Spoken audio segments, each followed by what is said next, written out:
අපි කවුරුවත්ම හිතපු නැති විදිහටයි මේ දේවල් අන්තිමට සිද්ධ වෙන්නේ. මොකද සමාධිගේ අම්මා මේ දේවල් ගැන කල්පනා කරලා මේ වගේ තීරණයක් ගන්නේ කවුරුත් ගැන හිතලා. හැබැයි ඉතින් රණජීවවත් ශිහාන්වත් හිතන්නේ නැහැ සමාධිගේ අම්මා මේ වගේ තීරණයක් ගන්නේවි කියලා.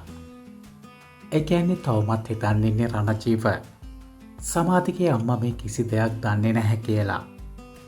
ඒ කියන්නේ රණජීවල මුලින් ඉඳන්ම කරපු දේවල් කිසිම දෙයක් සමාධිගේ අම්මා දන්නේ නැහැ කියලා තමයි රණජීව හිතාගෙන ඉන්නේ.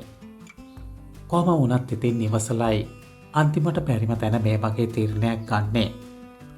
එක පැත්තකින් සමාධි ශිහානුයි කවදාවත්ම එකතු කරන්න බැරි බව සමාධිගේ අම්මා තේරුම් අරන් ඉන්නේ. මොකද මොන ප්‍රශ්නය තිබ්බත් දරුවන්ගේ අනාගතය ගැන සමාධිගේ අම්මා කල්පනා කරනවා. ඉතින් කතාවේ හොඳම හරිය අපිට බලාගන්න පුළුවන් වෙයි තව එපිසෝඩ් කීපයකින් පසුව.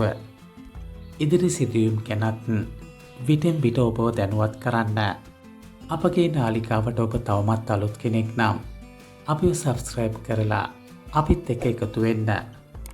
ඒත් එක්කම තියෙන බෙල් අයිකන් එක ක්ලික් කරලා තියාගත්තොත් අපි වීඩියෝවක් දාපු සැනින්ම ඔබට පහසුවෙන්ම නැරඹීමට හැකියාව ලැබේවි.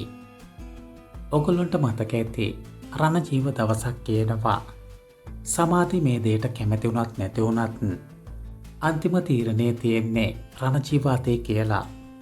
ඒ කියන්නේ ශිහාන්ව බඳින්න සමාධි කැමති වුණොත් එහෙම සුපුරුදු විදිහට රණජීවගේ ප්ලෑන් එක ඒ විදිහටම ගෙනියනවා. ඒ කියන්නේ අවසානය සමාධිලගේ දීපල හැම එකක්ම රණජීවගේ පැත්තට හැරවෙන විදිහට. ඒ වගේම සමාධි මේ දෙයට අකමැති වුණොත් රණජීවගේ බලය පෙන්නලා කරන්න ඕනේ මොකද්ද කියලාත් මේ වෙද්දී රණජීව තීරණය කරලා තියෙන්නේ.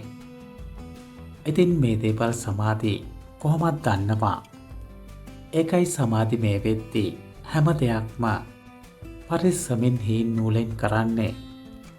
කොහොම වුණත් සමාධිගේ අනුවස්කේ තියෙන සම්බන්ධය ගැන හැමදෑමත් වහං කරගෙන ඉන්න පුළුවන් එකක් නෙමෙයි.